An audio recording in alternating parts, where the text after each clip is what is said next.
नमस्कार. लोकलाईव्हच्या लोकचर्चेमध्ये आपलं पुन्हा एकदा मनपूर्वक स्वागत. आज आपण चर्चा करणार आहोत भूलवैद्यकशास्त्र. 16 ऑक्टोबर हा या शास्त्राचा दिवस आहे. हे शास्त्र म्हणजे भूलवैद्यकशास्त्र. आपण काही जण त्याला भूलरोग तज्ज्ञ सुद्धा म्हणतो. हा एक अपभ्रंश आहे. ॲक्च्युअल काय आहे भूलशास्त्र, कशा पद्धतीचं आहे, भूलवैद्यकशास्त्र काय आहे, या दिवसाचं काय महत्त्व आहे, हे सगळं आज आपल्याला जाणून घ्यायचं आहे. आपण आपल्या लोकलाईव्हच्या चर्चेसाठी आज आपण आमंत्रित केलेलं आहे. या भूलवैद्यकशास्त्र जी संघटना आहे, या संघटनेचे राज्य कार्यकारिणीचे सदस्य आहेत डॉक्टर नरेंद्र ठाकूर. डॉक्टर साहेब, आपल्या या ठिकाणी मनापासून स्वागत करतो. त्याचबरोबर आज आपल्याबरोबर आहेत भूलवैद्यक संघटना जी आहे जळगावची, या संघटनेचे जळगावचे सचिव आहेत डॉक्टर धीरज चौधरी. मी आपलं देखील स्वागत करतो. आपण दोघंही भूलवैद्यक तज्ज्ञ आहात. भूलतज्ज्ञ म्हणून आपल्याला म्हटलं जातं. हा जो एक अपभ्रंश आहे, एक समज आहे, याला भूलरोग असं म्हटलं जातं. ते काय ॲक्च्युअली ते सुद्धा आपल्याला जाणून घ्यायचं आहे. सुरुवातीला 16 ऑक्टोबर हा जो आपला भूलवैद्यक दिन आहे, तो काय आहे, या दिवसाचं काय महत्त्व आहे, हे सांगा ना आपलं. 16 ऑक्टोबर 1846 साली जगातली पहिली भूल दिली गेली. आणि एक वैद्यकीय क्षेत्रामध्ये एक नवीन क्रांतीची सुरुवात झाली. वेदनारहित ऑपरेशन या भुलीमार्फत पहिल्यांदा केलं गेलं. बोस्टन शहरामध्ये विल्यम मार्टिन या अमेरिकन डेंटिस्ट होता तो, त्याने ही पहिली भूल दिली. त्यामुळे हा दिवस जागतिक भूलशास्त्र दिन म्हणून पूर्ण जगामध्ये साजरा केला जातो. डॉक्टर साहेब, जसं तुम्ही आता सांगितलं की पहिली जी शस्त्रक्रिया झाली त्यावेळेला भूल देऊन, म्हणजे समोरच्या पेशंटला ज्याचं ऑपरेशन होणार आहे त्याला कोणत्याही प्रकारची वेदना झाली नाही, भूल दिली जाते. म्हणजे काय केलं जातं, त्याला बेशुद्ध केलं जातं की कशा पद्धतीने केलं जातं? भूल देणं याच्यामध्ये बेशुद्ध करणं हे तर आहेच, पण वेदना न होणे हे महत्त्वाचं आहे. स्पर्श जाणून न देणं याला ॲनेस्थेसिया म्हणतात. नंतर मग गुंगीचं औषध दिलं जातं. गुंगी म्हणजे एक प्रकारे स्मृती. त्याला ती ऑपरेशनची पुढच्या काळामध्ये भीती न वाटो म्हणून त्याला विस्मृतीचं पण औषध द्यावं लागतं. नंतर स्नायू शिथिल करणं. स्नायू शिथिल केल्याशिवाय ऑपरेशन होत नाही. त्याच्यामुळे बेशुद्ध करणं, हिप्नॉसिस करणं, स्नायू शिथिल करणं आणि ऑपरेशनची जी भीती असते ती त्या रुग्णाच्या मनातून काढणं, ह्या सगळ्या एकत्रित प्रकाराला ॲनेस्थेसिया किंवा भूल असं म्हणतात. अच्छा, मग हे सगळे दिलं असताना पेशंटला काही त्रास होत नाही याच्यातून? कारण त्याला तुम्ही त्याची स्मृतीच काय घालून टाकणार आहात? नाही, हे सगळं टेम्पररी असतं. आणि हेच तंत्र आणि शास्त्र किंवा हीच कला, बरोबर, म्हणूनच त्याला भूलशास्त्र असं म्हणतात. अच्छा, मग डॉक्टर खूप अतिशय महत्त्वाची माहिती दिली की ज्यावेळेला एखाद्या पेशंटला ते तात्पुरती स्वरूपात त्याला विस्मरण आणणं, हे या माध्यमातून, आपल्या माध्यमातून केलं जातं. पण याला डॉक्टर साहेब, मी तुमच्याकडे जाऊन गेलं रोग का म्हणतात? भूल रोग तज्ज्ञ असं जे म्हटलं जातं, हे तर अपभ्रंश असेल, पण काय म्हटलं? तो अपभ्रंशच आहे. ऍक्च्युली कसं आहे की प्रत्येक याला आपण सर्जन म्हणतो, म्हणजे गायनॅकॉलॉजिस्ट किंवा प्रत्येक फॅकल्टी आहे त्यानुसार कसं आहे, प्रत्येक जण दवाखान्यात गेल्यावरच भुलेची आवश्यकता पडते नॉर्मली. असं जनरली कोणाला असं जनरल याला गरज पडत नाही. आणि कसं रोगाशी निगडीत आहे, प्रत्येक ऑपरेशनशी निगडीत आहे, आणि काहीतरी रोग झाल्यावरच तो दवाखान्यात जातो आणि त्याला त्या रोगाशी निगडीत आहे म्हणून तो जनरल टर्मिनॉलॉजी म्हणून ते प्रचलित आलं. ऍक्च्युअली बिग सिटीजमध्ये हा भूल रोग तज्ज्ञ म्हणून नाही, त्याचं ॲनेस्थेशिओलॉजिस्टच आहे, त्याला भूलशास्त्र तज्ज्ञ म्हणतात. पण मग भूल रोग तज्ज्ञ हे जनरली आपल्या लोकांनी ते अपभ्रंशच केलेलं आहे. चुकीचा भूल रोग हा शब्द नाही. तुम्हाला तंत्रज्ञ म्हटलं पाहिजे का? कारण तुम्ही तांत्रिक दृष्ट्याच त्याला काम करतात. दोन गोष्टी आहेत त्याला. आता तुम्हाला माहित नसेल, बऱ्याच लोकांना भूल तज्ज्ञांविषयी फार कमी माहिती असते आणि लोकांना ती म्हणजे फार कमी लोकांना अशी जाणून घ्यायची इच्छा असते की माझं ऑपरेशन आहे आणि उद्या आपण भूल द्यायला पाहिजे.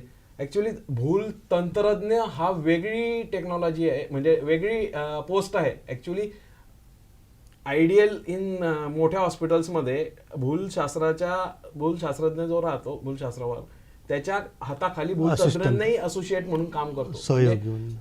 मेन ज्याचं डिसिजन घेणे वगैरे हे सगळं भूलतज्ञ करतो. आणि बाकीचं म्हणजे हे चेक कर, टेक्निकल जे काम असतात, म्हणजे मशीन ऑन कर, हे कर, याचं इन्स्ट्रुमेंट कसे आहेत. कारण आता नवीन जशी टेक्नॉलॉजी आली आहे तसं भरपूर इन्स्ट्रुमेंटेशन येऊन सगळी पेशंट सेफ्टी आणि हे वाढत गेलेली आहे. आणि आमचंही काम सोपं झालेलं आहे आणि सर्जनचंही काम सोपं झालेलं आहे. कारण भूलशास्त्राशिवाय सर्जन काही करू शकत नाही. जेवढी सर्जरीमध्ये उत्क्रांती होते ती सगळी आमच्या हिशोबाने जेवढी भुलेमध्ये उत्क्रांती होते ते त्याच्यानुसार होतं. त्याच्याकरता आम्हाला सपोर्ट करण्यासाठी एक टेक्निशियन म्हणून तो भूल तंत्रज्ञ हे आहेच. त्यांच्याबरोबर अजून एक परत एक ऍडिशनल तंत्रज्ञ असायला पाहिजे, पण नॉर्मली कसं आहे की मोठ्या सिटीमध्ये असतो मल्टी स्पेशालिटी. जनरल आपल्या इथे कसं आहे की मनी प्रॉब्लेम म्हणा की आपण कॉस्ट कटिंग म्हणा की तो आपण ठेवत नाही, मग ते काम आम्हीच करतो. त्याच्यामुळे मग ते तुमचा प्रश्न त्या दृष्टीने होतो. डॉक्टर साहेब, पण आता जर भूल द्यायची झाली, एखाद्याचं ऑपरेशन पोटाचं असेल, एखाद्याचं ऑपरेशन हाताचं असेल, एखाद्याचं पायाचं असेल, वेगवेगळ्या प्रकारचे ऑपरेशन्स असतात. भूल तर वेगवेगळी द्यावी लागेल. हो, वेगवेगळे द्यावे. एखाद्याला इंजेक्शन, एखाद्याला औषध किंवा काय असेल, हो. ते कसे कसे प्रकार आहेत, काय काय प्रकार आहेत? आता कसं आहे, वेगवेगळ्या प्रकारच्या 2-3 भूल आहेत. की एक लोकल भूल म्हणतो आपण, म्हणजे आता साधं तुम्हाला इथे गाठ झालेली आहे, हातावरती गाठ झालेली, ते आपण तिथल्या तिथे बधीर करतो. त्याला काही जास्त कॉम्प्लिकेशन्स होत नाही, पेशंट पूर्ण शुद्धीत असतो. 5 मिनिटात ऑपरेशन होतं, त्याला 1 घंटाभर आपण थांबवून ठेवतो ऑब्झर्वेशन खाली आणि मग सोडून देतो. त्याला खाण्यापिण्याचे जास्त काही बंधनं नसतात नंतर. त्याच्यानंतर येते अर्धी भूल. ही पण एक अर्धी भूल हा जो प्रकार आहे हाही अपभ्रंशच म्हणायला पाहिजे. त्याला आमच्या भाषेमध्ये स्पायनल अॅनेस्थेशिया म्हणतात. बायर नावाच्या माणसाने पण 100 वर्षापूर्वी शोधलं होतं. लोकांचं जो कन्सेप्शन आहे 2 मणक्यामध्ये भूल दिली जाते. आता मणक्यामध्ये कधीच भूल दिली जात नाही. आयडियली ते कसं असतं, 2 मणक्यांच्या मध्ये जी जागा असते बारीक, त्याच्यातून आपल्या केसाया एवढी निडल असते ती, त्याच्यातून ती दिली जाते. आणि त्याच्यानंतर मॅक्सिमली जे बेंबी खालचे ऑपरेशन्स असतात ते त्याच्यामध्ये आपले होतात. म्हणजे 90% ऑपरेशन बेंबी खालचे त्याच्या खाली होतात. म्हणजे हर्निया झालं, सीझर झालं, हे सगळे पायाचे ऑपरेशन झाले, सगळे त्याच्याकडे. त्याच्यात एक ऍडव्हान्टेज म्हणजे पेशंट शुद्धीत असतो. पेशंटचा व्हायटल्स पॅरामीटर्स वगैरे फार म्हणजे जे आता डॉक्टरनी सांगितल्याप्रमाणे हिप्नॉसिस वगैरे त्याची गरज नसते. म्हणजे पेशंट कॉन्शियस असतो, आपल्याला तो कंप्लेंट करू शकतो. त्याला फक्त अॅनेस्थेशिया वाईज त्याला पेन होत नाही, त्याला कुठलाही त्रास होत नाही. त्याला खाली पूर्ण बधीर केलेलं असतं. अच्छा, त्याच्या शरीरातले जे स्नायू जे आहेत त्याला खालचे- तुम्ही एका ठिकाणी फक्त बांधून त्याला स्पायनल अॅनेस्थेशिया म्हणतात. खालच्या रूट्स जे असतात, मेंदूपासून जो मज्जारज्जू निघतो त्याला ब्लॉक केला जातो. बाकी वरचा ब्रेन शाबूत असतो. तिसरी भूल म्हणजे पूर्ण भूल. पूर्ण भूलचे 2 प्रकार, एक छोटी आणि एक मोठी. जर जास्त वेळ ऑपरेशन चालू असेल तर मग आम्हाला श्वास देण्यासाठी नळी टाकावी लागते आणि मग त्याप्रमाणे ती वाढवावी लागते. जर आपल्याला हे पूर्ण भुलेखाली जर समजा 10 मिनिटाचं प्रोसिजर असेल तर आम्ही त्याला नळी न टाकताही सलाईन वाटे भूल देऊन आम्ही करू शकतो. अच्छा, म्हणजे ऑपरेशन जर जास्त वेळ लांबलं तर त्याला श्वासोश्वासासाठी स्वतंत्र कारण जास्त औषधं द्यावे लागतात. त्याप्रमाणे मग त्यावेळेला श्वासक्रिया बंद करावी लागते आम्हाला आणि त्याचा श्वास आमच्या ताब्यात घ्यावा लागतो. त्याच्याकरता ती नळी टाकावी.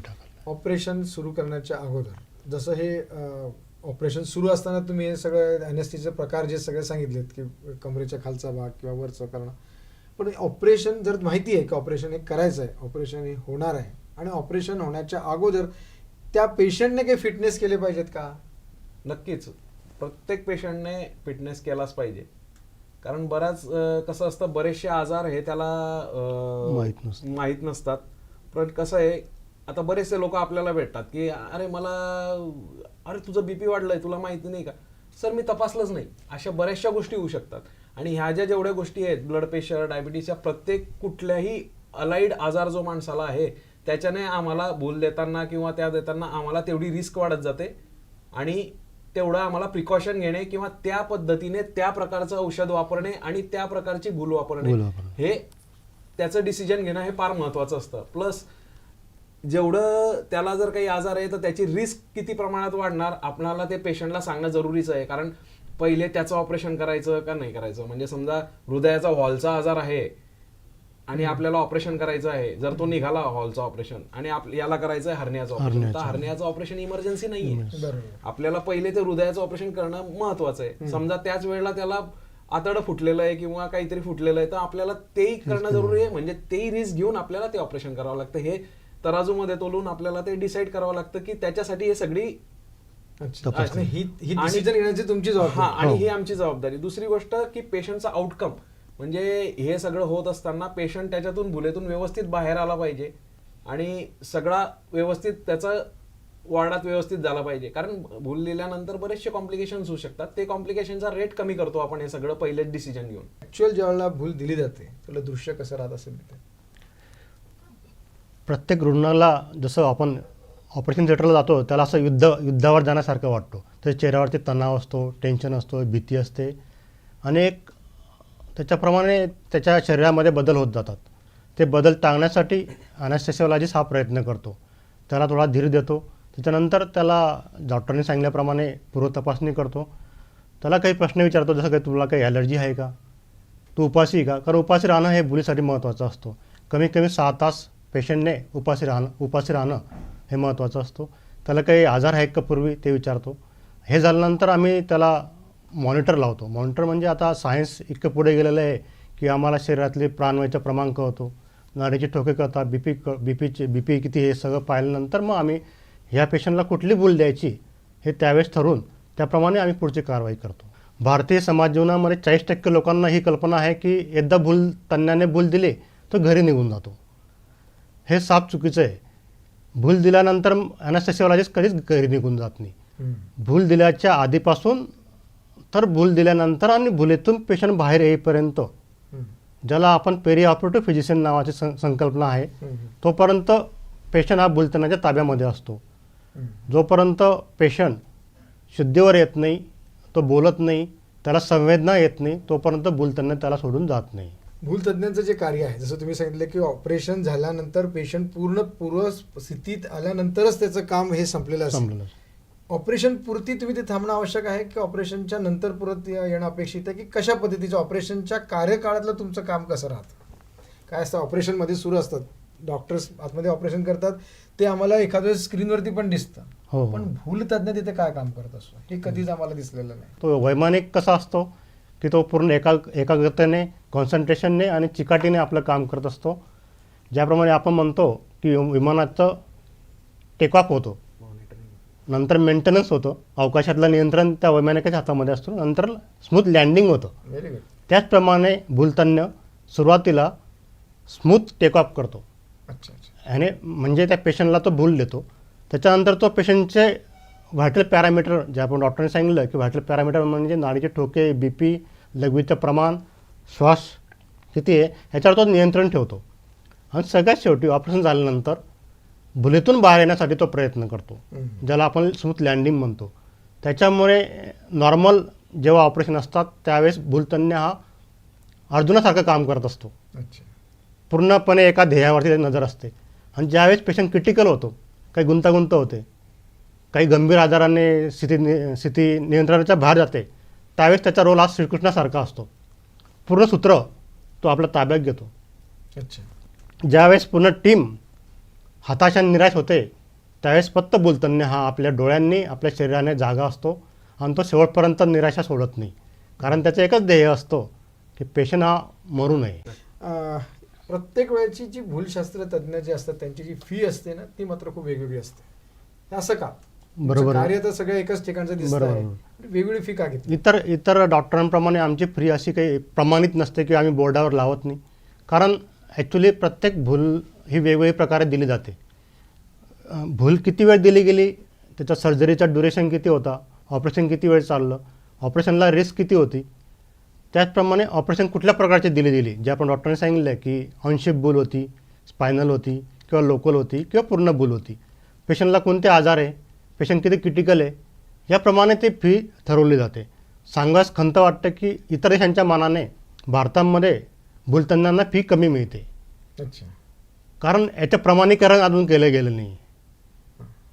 आमची सोसायटी याच्यावरती विचार करत आहे आणि आगामी काळामध्ये एक स्थूल पद्धतीने प्रमाणीकरण करण्याची जरुरी आहे असं आम्ही मान्य करतो. अच्छा. मग त्याच्यासाठी तुम्ही एकत्रित संघटितरित्या एक योग्य फी त्याचा चार्ट करणं अपेक्षित आहे, चार्ट करणं अपेक्षित आहे, त्यावर आम्ही विचार करतो. एक पण जसं मगाशी डॉक्टरने सांगितलं की या शास्त्रामध्ये सुद्धा वैद्यकशास्त्रात ज्या पद्धतीने दिवसेंदिवस बदल होतात, तंत्रज्ञ विकसित होत आहे, आपल्या शास्त्रात देखील असं विकसित तंत्र येत आहे का? हो, नक्की. कशा पद्धतीचं येत आहे? नक्की. ज्याप्रमाणे विज्ञानामध्ये प्रगती होती तसे भूलशास्त्रामध्ये प्रगती होत आहे. आणि ह्या भूलतज्ञाच्या प्रगतीमध्ये बायस्पेक्ट्रल इंडेक्स म्हणून एक प्रकार येतो आहे, ज्या तिथं मेंदूचा आलेख आणि त्या आलेखाच्या माध्यमातून पेशंटला किती औषधाची मात्रा जात आहे आणि पेशंट किती बुलीमध्ये आहे हे पण समजणार आहेत. नंतर पेशंट कंट्रोल ॲनालिसिस म्हणून पंप असतो, तर पंप पेशंट घरी लावून ऑपरेशन नंतर किंवा कुठलं त्याला दुखत असेल तर दुखण्यासाठी तो पंपाच्या माध्यमातून किती त्याला औषध द्यायचं तो ठरवणार आहे. वेगवेगळे मॉनिटर्स आता येत आहे, व्हेंटिलेटर्सचे प्रकार वाढत आहेत आणि पुढे जाऊन संगणकाच्या माध्यमातून भूल देण्याचे तंत्र विकसित होणार आहे. रोबोटिक भूल देण्याचं माध्यम पण आमच्या भुलीमध्ये येणार आहे. एकंदरीत भूलशास्त्रामध्ये अति प्रचंड प्रमाणात वेगाने प्रगती होत आहे. ही सगळी वेगाने प्रगती होत असताना तुमच्यासमोर तुम्हाला आव्हान वाटत नाही? आव्हानं जरूर आहे. तुमच्यासाठी आहे आव्हानात जरूर आहे. ज्याप्रमाणे विज्ञानामध्ये प्रगती होते तसं माणसांचं आयुष्यमान वाढतं आहे. भारतामध्ये वृद्ध लोकांची संख्या वाढते. वृद्ध लोकांची संख्या वाढते, त्यांच्यावर त्यांचे आजार ते घेऊन आमच्याकडे भूलसाठी येत आहे. उदाहरण दिलं की काही रुग्णांना कॅन्सर आहे, त्यांचं ऑपरेशन येतो, मग कॅन्सर प्लस त्या आजार, किंवा काही लोकांचं बायपास झालेलं आहे किंवा काही लोकांची अँजिओप्लास्टी झालेली आहे, त्यांच्या गोळ्या चालू आहे, ते आमच्याकडे ऑपरेशनला येतात. काही लोकांचे ट्रान्सप्लांट झालेले आहे, आता किडनी ट्रान्सप्लांट आणि हृदय ट्रान्सप्लांटचे लोक आमच्याकडे ऑपरेशनसाठी यायला लागले. तर ह्या गुंतागुंतीचे कॉम्प्लिकेशनचे हे चॅलेंजिंग असतो आमच्यासमोर.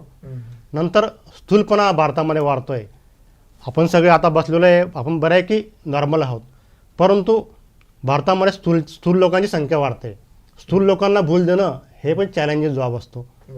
त्याच्यामुळे दुसरं गोष्ट, आता व्यसनाची संख्या वाढते. युवकांमध्ये व्यसन वाढतं आहे.